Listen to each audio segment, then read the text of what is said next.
जय हिंद दोस्तों, मैं सतीश स्वागत करता हूं आपके channel exam practice with Satish में।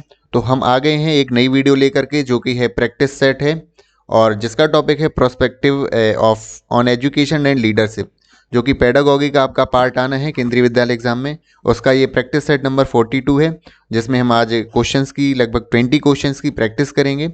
उम्मीद है वीडियो आपको काफ़ी पसंद आएगी और बहुत कुछ आपको नया सीखने को मिलेगा। और जिन सोर्सों से मैं ला रहा हूँ बिल्कुल ऑथेंटिक सोर्स हैं और बहुत ज़्यादा संभावना है कि आपके क्वेश्चंस यहाँ से ज़रूर आपके आएंगे।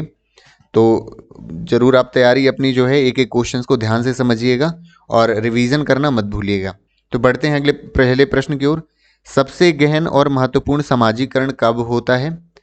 तो most intense of crucial socialization take place, तो ये कब होता है? किशोरावस्था के दौरान। आपको पता है कि ड्यूरिंग एडोलेसेंस जो है सबसे ज़्यादा बच्चे का समाजीकरण होता है और बाकी जो है बाकियों में समाजीकरण कम होता है। किशोरावस्था में सबसे ज़्यादा समाजीकरण होता है। बढ़ते हैं अगले प्रश्न की ओर। विकास का कौन सा सिद्धांत बताता है कि विकास में अक्सर कई क्षमताएं शामिल होती हैं जो कि अलग अलग दिशाएं लेती हैं, विभिन्न प्रकार के परिवर्तन या स्थिरता को दर्शाती हैं? तो प्रश्न और जो आपके ऑप्शन है कि डेवलपमेंट इज मल्टी डायरेक्शनल, बहुआयामी है, आजीवन विकास होता है, बहुविषयक है, या विकास प्रासंगिक है। तो ये आपका मल्टी डायरेक्शनल दर्शाता है कि विकास बहुआयामी है। यही बताता है कि विकास जो है अलग अलग दिशाएं लेती है और विभिन्न प्रकार के परिवर्तन या स्थिरता को दर्शाती है क्षमताएं। तो आपका जो ऑप्शन नंबर 1 है is the correct answer for the question. बढ़ते हैं अगले प्रश्न की ओर। यदि आपने वीडियोस को अभी तक लाइक नहीं किया है तो प्लीज़ लाइक करिए, क्योंकि हम बहुत ऑथेंटिक क्वेश्चंस लाते हैं आपके लिए अलग अलग सोर्सेज से ढूंढ करके। तो अगला प्रश्न देखते हैं कि कथन ए है और बी है, इसमें सही विकल्प हमें बताना है कि विकास की अवस्थाओं में विशेष रूप से बाल्यावस्था और किशोरावस्था के दौरान कैसे वृद्धि करते हैं और कैसे शारीरिक रूप में बदलते हैं। तो विकास की सभी अवस्थाएं हैं और वो मनोवैज्ञानिक क्षेत्र व्यक्ति के पर्यावरण के समायोजन पर केंद्रित है। तो ये जो आपके विकल्प कौन से हैं, ए और बी दोनों आपके सत्य हैं कि जो विकास की सभी अवस्थाओं में विशेष रूप से बाल्यावस्था और किशोरावस्था के दौरान कैसे वृद्धि करते हैं और कैसे शारीरिक रूप से बदलते हैं, ये किसके बारे में सही है? ये विकास के बारे में सही कथन है दोनों। आप इंग्लिश में भी पढ़ सकते हैं, physical domain is characterize by how humans grow and changes physically at all stage. ये फिजिकल डोमेन दर्शाता है। और दूसरा ये था कि psychological domain focused on adjustment on the individual to the environment. तो आपके दोनों बोथ ए एंड बी आपके ट्रू हैं। नेक्स्ट क्वेश्चन देखते हैं। उन क्षेत्रों की पहचान करें जिसमें बच्चों की वृद्धि और विकास होता है। तो बच्चों की वृद्धि और विकास किस में होता है? भौतिक में, संज्ञानात्मक में, सामाजिक भावनात्मक क्षेत्र में, या फिर सभी में? तो आपको पता चल गया होगा कि जो बच्चों का वृद्धि और विकास आपके इन सारे क्षेत्रों में बच्चे का वृद्धि और विकास दोनों ही होता है। तो बढ़ते हैं अगले प्रश्न की ओर। व्यवहार और कौशल सीखने की प्रक्रिया को संदर्भित करता है जो बड़े समाज के भीतर एक छोटे समूह के सदस्यों के रूप में उपयुक्त है। तो किस प्रकार का समाजीकरण है? व्यवहार और कौशल सीखने की प्रक्रिया को संदर्भित करता है। आपको पता होगा द्वितीयक समाजीकरण आपने जरूर पढ़ रखा होगा कि एक जो परिवार होता है, फैमिली होती है, बच्चे के लिए प्राथमिक समाजीकरण होती है और दूसरा समाजीकरण उसका पीयर ग्रुप होता है जो कि सहयोगी होते हैं, फ्रेंड्स होते हैं, और स्कूल, ये द्वितीयक समाजीकरण की भूमिका निभाते हैं। इसलिए ऑप्शन नंबर 2 इसका करेक्ट आंसर हो जाएगा, क्योंकि व्यवहारीकरण जो समाजीकरण है वो अच्छी तरीके से द्वितीयक समाजीकरण के द्वारा ही होता है बच्चे का। बढ़ते हैं अगले प्रश्न की ओर। बहुआयामी विकास जो कि मल्टी डायमेंशनल डेवलपमेंट है, जैविक डैश और सामाजिक भावनात्मक क्षेत्रों में होता है। तो अधिगम, संज्ञानात्मक, शारीरिक और इनमें से कोई नहीं। तो इसका जो सही उत्तर है वह है संज्ञानात्मक। आपका ऑप्शन नंबर ये 1 है। तो बहुआयामी विकास जो जैविक होता है, संज्ञानात्मक और सामाजिक भावनात्मक क्षेत्रों में होता है। आप सोचेंगे कि शारीरिक क्यों नहीं है, क्योंकि जैविक के अंतर्गत ही शारीरिक आ जाता है। इसका जो कग्नेटिव डेवलपमेंट है वही होता है biological, cognitive and social emotional development, emotional domains multi dimensional development के अंतर्गत ये आते हैं। बढ़ते हैं अगले प्रश्न की ओर। ये बहुत इंपॉर्टेंट क्वेश्चन है, कई बार एग्जाम में पूछा जा चुका है।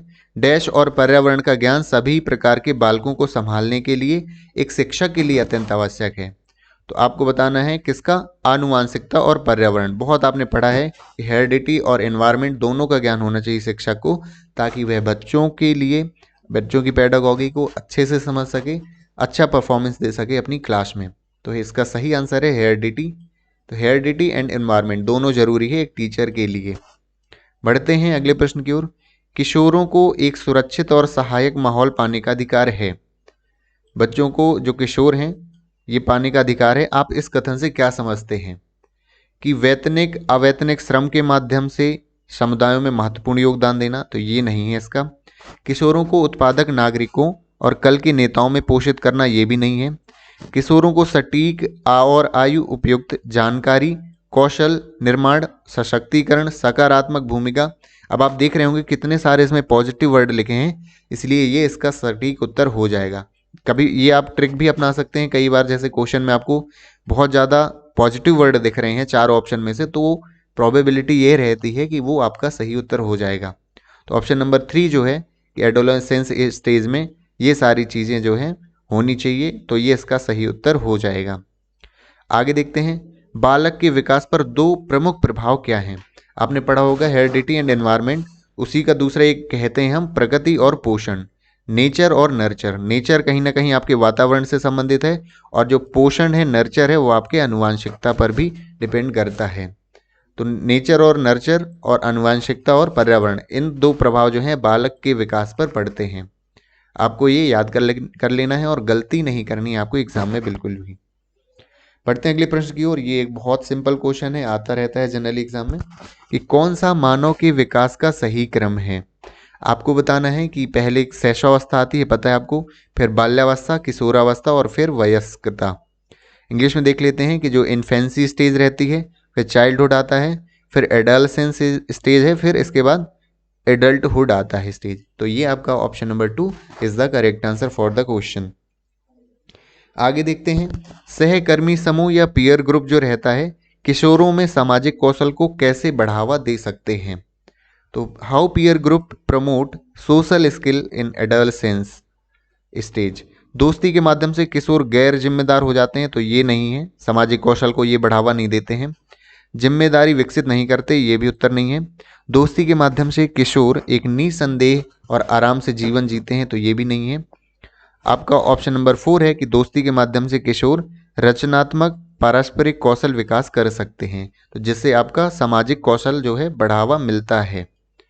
ऑप्शन नंबर 4 है कि adolescence can develop creative interpersonal skill through friendship. तो ये आपका ऑप्शन नंबर 4 क्वेश्चन के लिए सही आंसर हो जाएगा। बढ़ते हैं अगले प्रश्न की ओर।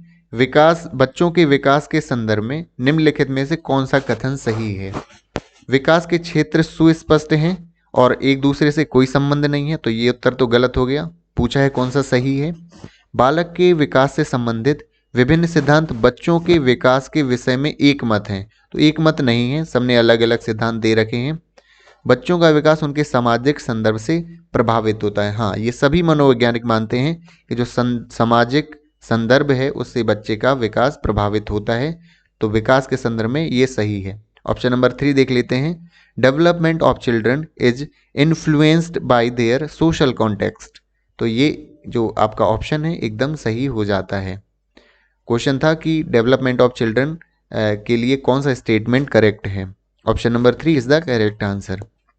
नेक्स्ट देखते हैं, निम्नलिखित में से कौन सी किशोरों की एक प्रमुख चुनौती नहीं है। Which of the following is not a major challenge faced by adolescents. तो अपचार का मतलब अपराध होता है, अपराध एक चुनौती है। मादक द्रव्यों का दुरुपयोग, ये भी एक चुनौती है। आहार संबंधी विकार, ये कोई एक चुनौती नहीं है किशोरों के लिए, कि हम ईटिंग डिसऑर्डर्स जो हैं, खाने संबंधी जो रोग हो जाते हैं, विकार, ये कोई चुनौती नहीं है किशोरों के लिए। बाकी जो है चुनौतियां हैं, एक मेजर चैलेंज है फॉर द एडोलेसेंट्स एज के बच्चों के लिए। आगे देखते हैं, किशोरावस्था की उम्र किसके बीच समाप्त हो जाती है। आपको पता होगा कि किशोरावस्था की उम्र 12 से 18 होती है, तो यहाँ जो 18 से समाप्त होना शुरू हो जाती है आपकी किशोरावस्था, तो आपके जो ऑप्शन है वो 18 से 21 वर्ष में आपकी ये किशोरावस्था समाप्त हो जाती है। क्योंकि आपको पता है हर एक का जो विकास होता है एकदम एक जैसा नहीं होता है। किशोरावस्था के बाद प्रौढ़ावस्था प्रौढ़ावस्था तो आती है, वयस्कावस्था, लेकिन वो एक टाइम में नहीं आती सभी बच्चों में। तो 18 से लगभग 21 साल के बीच में आपकी किशोरावस्था समाप्त हो जाती है बच्चों की। शिक्षण अधिगम गतिविधियों के लिए योजना बनाने के बाद अगला कदम क्या है? जब हम टीचिंग लर्निंग एक्टिविटी प्लान करते हैं तो उसके बाद अगला स्टेप क्या होता है हमारा? तो मूल्यांकन करना। तो तुरंत तो मूल्यांकन हम करते नहीं हैं कि हमने ये प्लान बनाया और मूल्यांकन करने लगे। शिक्षण अधिगम गतिविधियों का आयोजन, ये इसका सटीक उत्तर हो जाता है कि प्लानिंग बनाई, उसके बाद हम ऑर्गेनाइज कर रहे हैं टीचिंग लर्निंग एक्टिविटी को। तो option number 2 is the correct answer for the question. Next देखते हैं पुनर्बलन। आपको पता होगा पुनर्बलन किसे कहते हैं? जब कोई एक क्रिया है हमारी अनुक्रिया या हम जो कार्य कर रहे हैं उसको प्रभावित करती है, उसको बढ़ाती है, उसको पुनर्बलन कहते हैं, रेनफोर्समेंट कहते हैं। तो निम्नलिखित में से किसका एक महत्वपूर्ण तत्व है? तो अधिगम का क्रिया प्रसूत अनुबंधन सिद्धांत, जो कि operant conditioning theory of learning जो कि स्किनर ने दी है, उसका ही क्या है? पुनर्बलन की अवधारणा, इसका एक प्रमुख तत्व है स्किनर का जो एक ऑपरेंट कंडीशनिंग थ्योरी जो है। इसमें बताया गया है कि जब हम कई कार्य को दोहराते हैं, चाहे मानव हो चाहे पशु हो, तो उसके लिए पुरस्कार और नेगेटिव, इन्होंने दो प्रकार का पुनर्बलन बोला है, एक सकारात्मक और नकारात्मक। या तो पुरस्कार देते हैं या सजा देते हैं। तो जैसे हम कोई अच्छा काम करते हैं तो हमारे पेरेंट्स या फिर टीचर्स हमें क्या करते हैं? हमारी प्रशंसा करते हैं, रिवॉर्ड देते हैं। और गलत तो ये कैसा हो गया? पॉजिटिव पुनर्बलन हो गया, सकारात्मक। नेगेटिव क्या है? हमें डांटते हैं या नेगेटिव तरीके से हमें बताते हैं कि आप यदि नहीं पढ़ेंगे, यदि आप गलत काम करेंगे तो आप ऐसे हो जाएंगे, तो वो फिर नेगेटिव पुनर्बलन आ जाता है।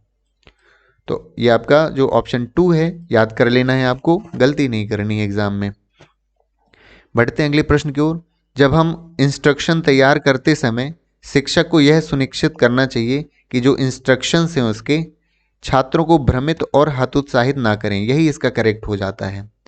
पाठ की सुविधा ना दें, ये नहीं है। अधिगम को मध्यस्थ ना करें, स्थानांतरण में मददगार ना हो, ये आपके ऑप्शन जो हैं स्कैफोल्डिंग, मेडिएट लर्निंग, ये आपके गलत हो जाते हैं। तो इंस्ट्रक्शन हो, छात्रों को भ्रमित ना करें, कंफ्यूज ना करें और डिस्करेज नहीं करने चाहिए। तो ये आपके इंस्ट्रक्शंस ऐसे तैयार करने चाहिए शिक्षक को। बढ़ते हैं अगले प्रश्न की ओर। प्रारंभिक बाल्यावस्था देखभाल और शिक्षा केंद्र, ये आपने early childhood and care and education, ये एनईपी में बात भी करी गई है, जिसके तहत बाल वाटिका भी खोले गए हैं, आपको पता है। आंगनबाड़ी का ये दूसरा नाम है, आंगनबाड़ी को ही प्रारंभिक बाल्यावस्था देखभाल केंद्र कहा जाता है। मूल्यांकन सम्मिलित है।